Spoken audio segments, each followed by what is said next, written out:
Ladies and gentlemen, what's good, y'all? It's Chris Gary, aka the Chillmeister. It's Andrew Benjamin, aka the most dapper jiu-jitsu trainee in the city of New York. And you're watching and listening to another edition, another installment, if you will, of the We Are Rizin podcast, your source for all things about the Rizin Fighting Federation and Japanese mixed martial arts, or in some cases, we tend to, well, you know, shoot the shit. You can follow us on Twitter, respectively. I am on Twitter at ChrisGary92. Andrew is on Twitter at abenja1. The showcast Twitter is at We Are Rizin Pod, WeareRizin, all in one word. And you can check the show out on all your favorite podcast providers of choice where available. But Andrew, I think we got yet another repeat guest that people just been wanting us to talk to, and he felt so inclined to talk to us before, and with him getting ready to commentate on this upcoming Rizin card this weekend and him having his own podcast out, we might as well give him a little brief introduction. Why now, don't we? Yeah, sure. Why not? Why not? We got Rizin fighter, former UFC fighter, Aussie, a prisoner of Australia, Damien Brown with us, and one half of the Rizin commentary team for Rizin 28, along with Joe Ferraro. Damien, thank you so much for talking to us again. We really appreciate it, man. No worries, guys. Always got some time. So, first off, I got to ask, what is it like in the penal colony now of Australia? My understanding is nobody can leave, nobody can come in. Is that exactly what's going on in Australia? That's not entirely true. Like our UFC athletes are leaving, so you can get exemptions and stuff. People have got exemptions. Thousands of people have had exemptions and traveled. A lot of people are finding it hard to get home. We've got a lot of restricted flights that are half full because of social distancing, and there's a lot of stuff going on, but it's just like it's hard to get back in. So you got a 14-day quarantine in a hotel with no windows, and you basically got 14 days in a hotel room. So you got no windows and no walking time or exercise time, and you're just in a hotel room for 14 days. So a lot of people just don't leave for that simple reason, is that, you got to quarantine when you come home. The cost of flights from Australia, I know some of the recent CrossFit athletes who made the CrossFit Games and are meant to travel to America, their flights are like $7,500 What the fuck? per person. So like for a promotion to pick you up, pay you enough, cover your flights plus your corner, like it probably costs them $15,000 every time they got to fly someone. So it's like flights, accommodation, purse. Then most people will want the quarantine coming home's $3,000, so they'll want that negotiated in as well. So like just to get an Aussie fighter out of Australia without even including their purse, you got to pay them you got to pay $20,000 or something like that. It's bullshit, but we can definitely travel. The issue is traveling to Japan. You can't travel to Japan. So Japan's in a state of emergency. So it doesn't matter, you can't get into Japan. So it's like you can travel wherever you want, but you can't get there. Gotcha. Okay, well, thank you for Now, you say that, and I'm hating to interrupt, even though it's kind of my thing, but you say that Australia, and by extension, not just the country, but the continent as well, is still going through social distancing guidelines. I know it differs from country to country in the oceanic region, but I see like clips and highlights of NBL games on Sports Center and stuff, and they have crowds that like, I don't know, about since February it was like 50 to 75% full. I mean, and we got crowds down here. That having a fight there. We got crowds down here. We've got like 90. We had like 90,000 people at an event recently. Oh, okay. Was that they're not letting internationals travel here. So they're controlling COVID within our country, and they're loosening. Like, I live in Queensland, and in our state we don't have any restrictions. Oh yeah, because I So remember, our gyms are fully operational. We like they exercise social distancing, but like there's no masks, there's no restrictions, there's no numbers to parties. It's like there's no numbers in venues. You can do whatever you want. Is when there's a COVID outbreak, then they bring restrictions in and they lock you down, and then they lift it again. So we've had 2-3 day lockdowns where they've controlled stuff, but there's no restrictions here. The restrictions are travel. You can't travel international. And they can't fly in either. Okay, thank you. Well, thank you for clarifying that. But enough COVID talk. I think we've had enough of that for a year. Let's talk about your thing with Rizin 28. We had enough of that for a while, man. Oh yes, but still, Chris. Rizin 28, one half of the commentary crew with Joe Ferraro. I don't. This is not your first time commentary, though. I think you've done some commentary for other things, I believe, right? Yeah, I've done commentary work in Australia. Yeah. Okay. So, I mean, like, how do you feel being part of unfortunately, I know you want Fighting Rizin, but at least you get to do this for them. How do you feel to be part of the English commentary crew? I love it. I love commentating. I like breaking fights down. I think if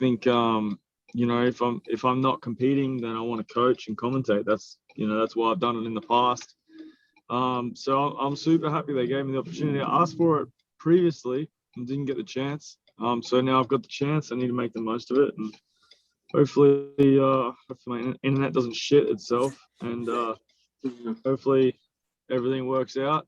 And I got good internet back here, but yeah, hopefully it all just works out, and we can make it sound good and come across good, and I can hit the nail on the head, so to speak, with what they want, and we make it a regular thing. So well, that kind of makes 3 of us, because I mean, while you commentating with Joe Ferraro, despite being halfway around the world from him, I mean, he's going to be doing this from Toronto. We just hope that our respective internet connections here in Houston and New York City are trying to watch the show. Yeah, it's always a challenge to watch a Rizin event. But yeah, especially us staying up like 6 or 7 hours just to watch the show. Yeah, but we can handle it, right? We're basically just strong-willed. The first question I have for you, Damien, which fight are you looking forward to the most, or fights? Well, obviously, I'm looking forward to the Musayev versus Souza fight. Like, that's, Musayev I've fought before. Thought that my loss to him was like an extremely early stoppage, but I lost to him, and then obviously my fight with and then I always begged for the fight with Souza, so I didn't get it. So I feel like that's a really cool fight, and I'm definitely looking forward to that fight. It's from a personal point of view, but also from a stylistic point of view. You got a guy who has a couple of knockouts on his record, but he always wants to fight on the ground, and a guy who has finished people on the ground but doesn't really want to go to ground. So you got 2 very contrasting styles that they're both going to be, in my opinion, out of their depth if they end up in the other person's world. Fortunately for Musayev, it starts on the feet. So, he's got the opportunity to keep that distance and cause heaps of damage. So we'll see what happens. Understood. And when it comes down, obviously you say it's from your personal perspective, your point of view.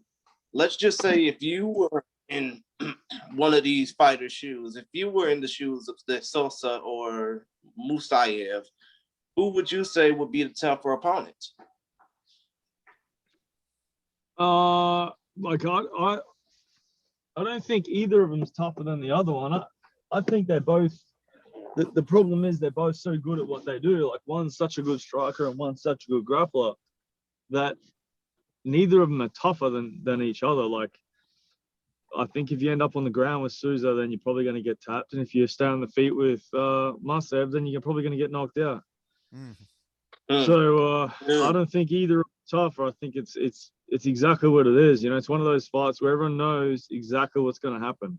So it's like, who can implement their game wins. Mm-hmm. Right. So I got to also ask the co-main event of the show, Tenshin Nasukawa taking on 3 people. We know 2, we don't know 1. What do you think about this little exhibition bout the Tenshin's doing? And if you have any thoughts on who the third man or woman might be? I have got no idea who the third man would be. And I think it's fantastic, man. I love Japan. I love the open weight fights. I love everything about it. I'm here for the 3 opponents, man. I'm here for it. Speaking of open weight, we don't have an open weight match on the show, but one of the bigger, literally. Well, fights. You would basically say the Sudario versus Shibisai fight is an open weight bout, but it's 2 big guys facing off against one another. And obviously, Shibisai has the experience advantage, but Sudario's just been mowing people left, right, and center. Well, kind of, sort of, despite mixed reviews. But who do you think is going to have the advantage in that fight? Haven't really broken the fights down yet, so I don't. I'm not sure who I'd go with on who has the advantage. But I'm sure when I'm going to run some tape on all the guys and make sure I do the job properly this weekend. So we'll have to wait and see after I run the tape on who I got winning each fight. So I want to ask about commentating as somebody who has commentated before. What is the goal of someone who's commentating MMA? Someone like you. I can't hear you guys. Oh. Can you hear me? Can you hear? How about now? Oh, yep. There you go. I got you. Sorry about that. So what I was asking was, so with an commentating MMA, what is your goal to get across to the audience? What do you get when you're commentating over a fight? Man, you know, I want the fans to understand what's going on, and I want to be one step ahead. So I don't want to be calling a fight like, in my opinion, I don't want to be like, oh, this might happen or that might happen. You know, I want the fans to know what's going on, and I want to be able to talk through, like, you know, Souza's setting this up or he's setting this up, and this is what you should expect next. And you know, I always want to be explaining to the fans what's going on, and breaking it down for them. Understood. And considering the fact that you want to explain to the fans, I mean, you want to be that commentator that explains to the fans what's going on. How would you explain somebody like Beinoa, a Rise kickboxer originally from the U.S., specifically Torrance, California, debuting against a fighter named Satoshi Dominator Yamasu? Say that again, man. Sorry. Basically, what I'm trying to ask is, you're trying to explain to the fans what's going on. How do you explain a novice MMA fighter like Beinoa, who is coming in from kickboxing, facing off against an experienced competitor in Satoshi Yamasu in the first fight? Oh, look, you know, like, you're not always going to be able to explain every single one prior to it. But like, what I mean by explaining it and breaking it down and giving them like a heads up is being able to say, like, if he's going for an armbar, being able to say that he's going for an armbar prior to doing it is kind of what I mean. I mean, you can only do so much research before there is no, you know, like, some people you just can't find information on. You know, it's no different to getting a fight against someone and then having to break that fight down and not be able to find any tape. You know, it's going to happen. It is what it is. And basically, that disqualified me from asking, did you get any tape on Beinoa? To which you would probably say no, huh? Yeah, well, I haven't had a look yet. I haven't had a look. Like, I literally 2 days ago, I got the opportunity to commentate, and since then, I've also got 4 athletes competing this weekend. So we got fight camp at my gym, fight week at my gym. And so, yeah, there's a lot going on, man.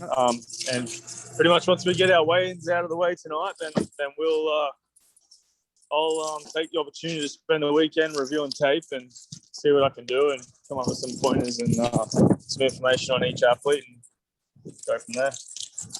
And actually, so obviously we want to see you back in a Rizin ring at some point. You want to get back in a Rizin ring at some point. Hopefully this is all over sooner rather than later. Australia can allow people to go to Japan, back and forth. Oh, it's Japan. It's not Australia. Oh, okay. Excuse me. Sorry. Japan will allow people to come to Australia. Japan will allow people from Australia to come to Japan. Excuse me. And yeah, you could get back in that ring and Rizin.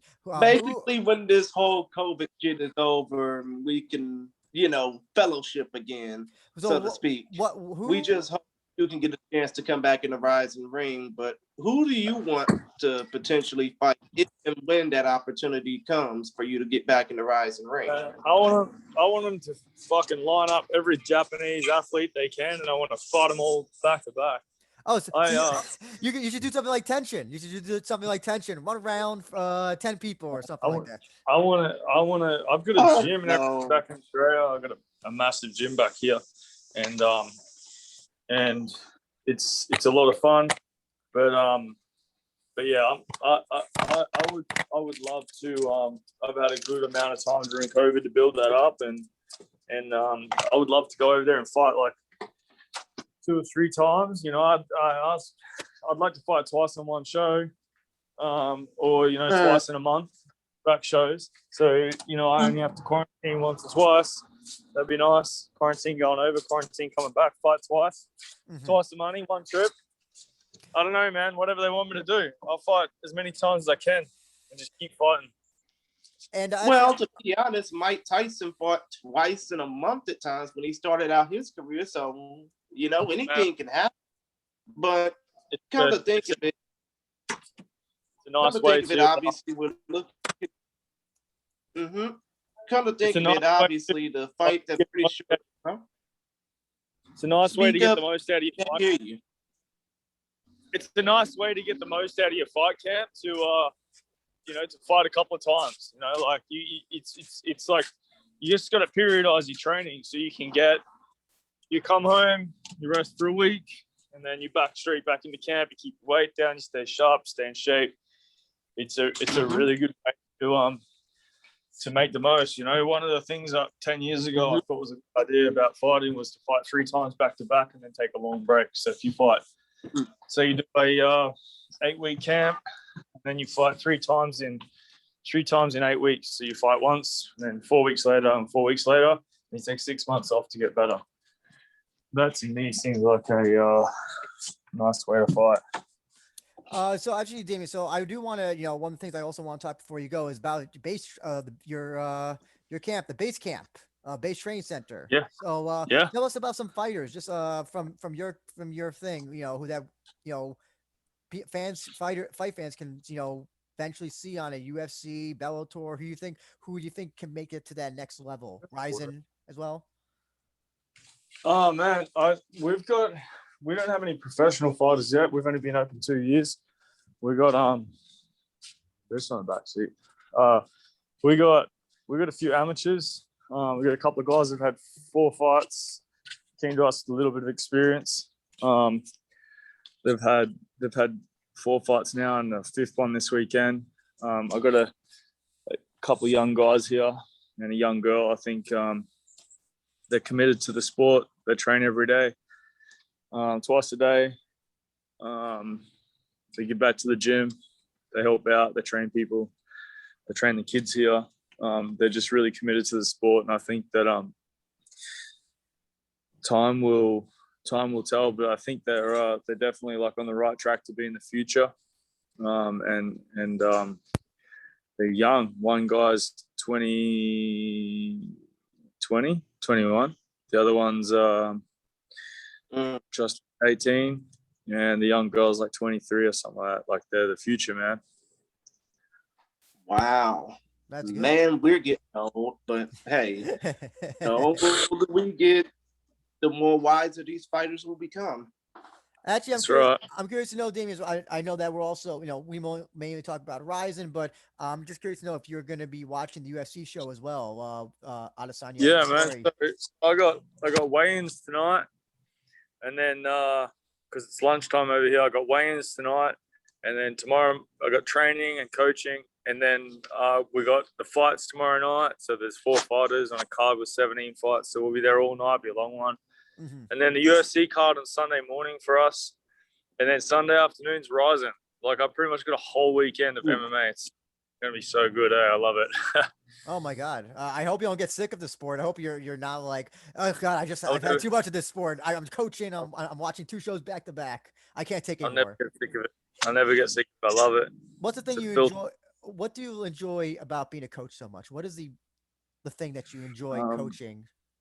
I enjoy taking an athlete and coaching them from, not necessarily not knowing anything, but for me, I find the thrill of one of my athletes winning to be the same amount of excitement as when I win a fight.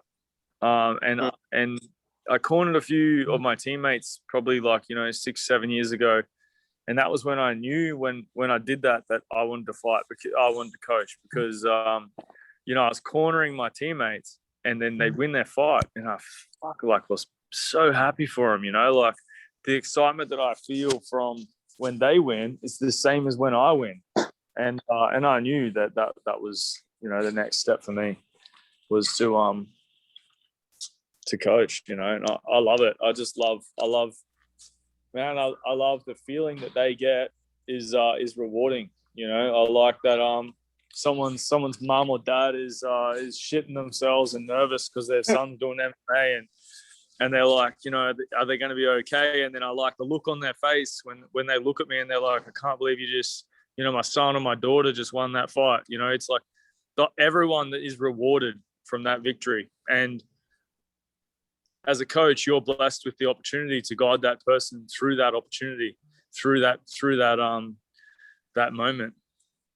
And I feel like, I love that shit. I love that I've been gifted a responsibility in life to make sure that someone's safe, healthy, and prepared for combat. And you can't control the outcome, but you can control what happens prior to getting there.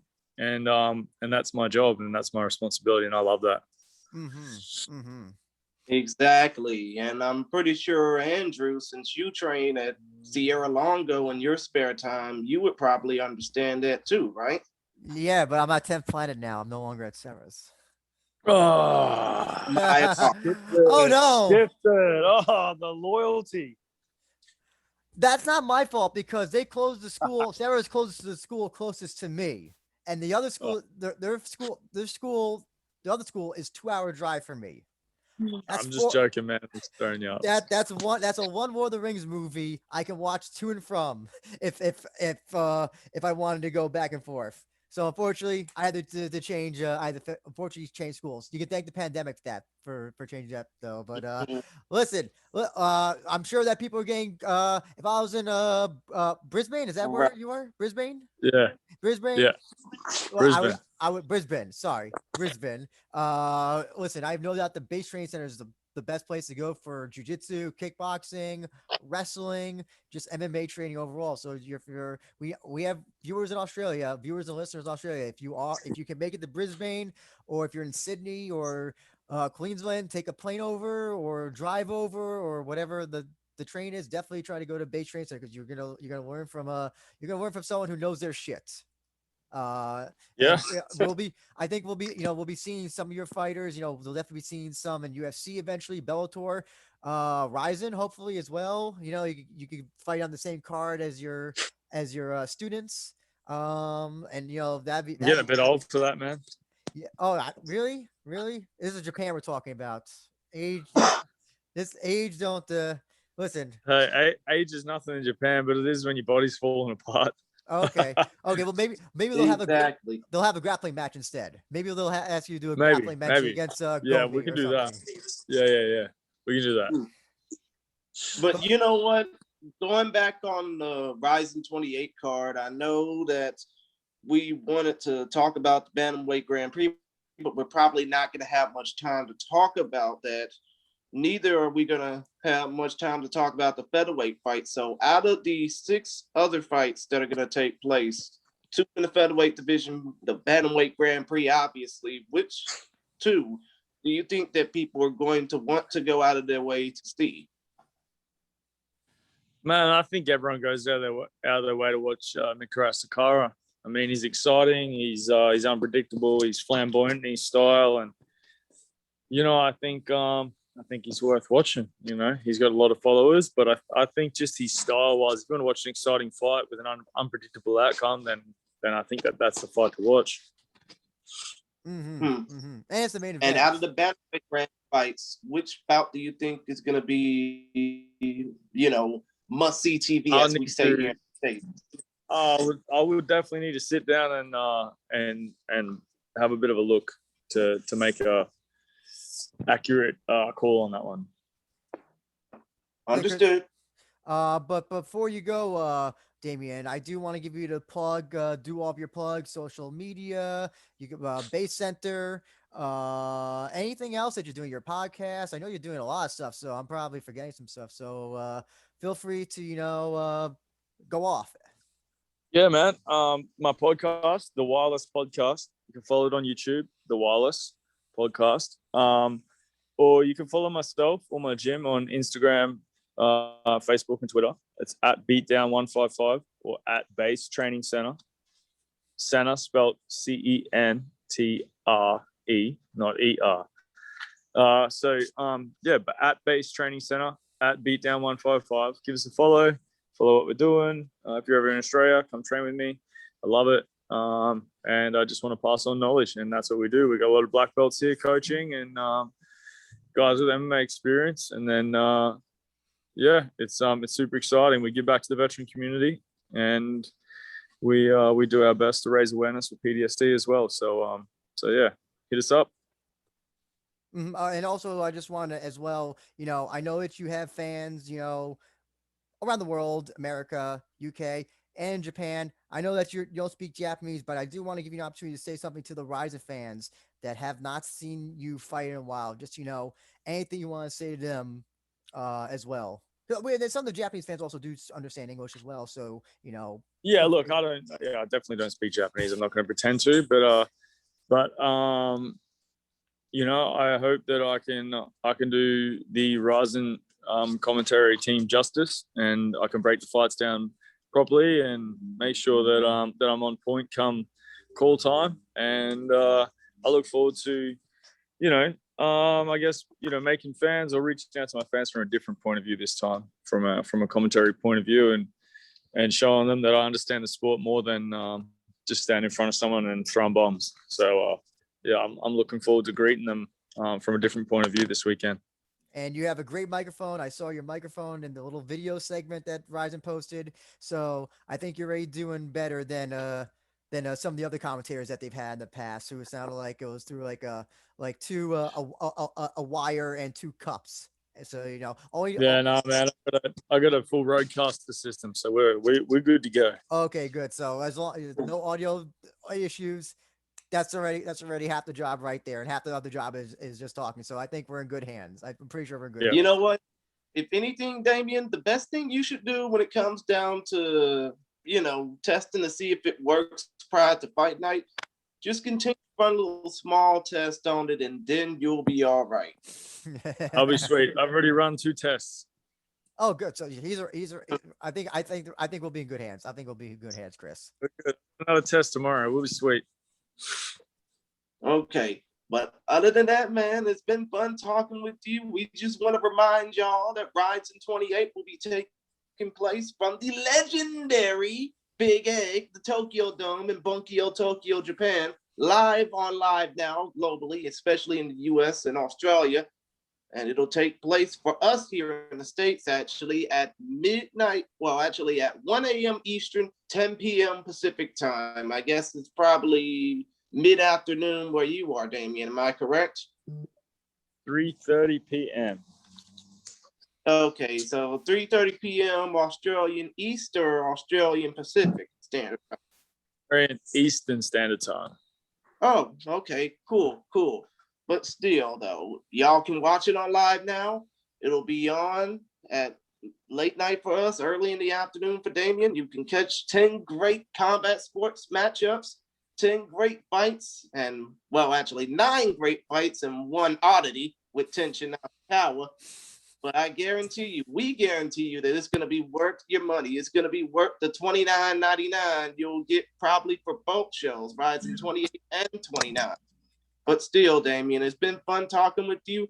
We can't wait to hear you and Joe Ferraro just do the best y'all can when it comes down to this commentary thing. And if it works well this weekend, we hope you'll be back for Rizin 29 in 2 weeks' time.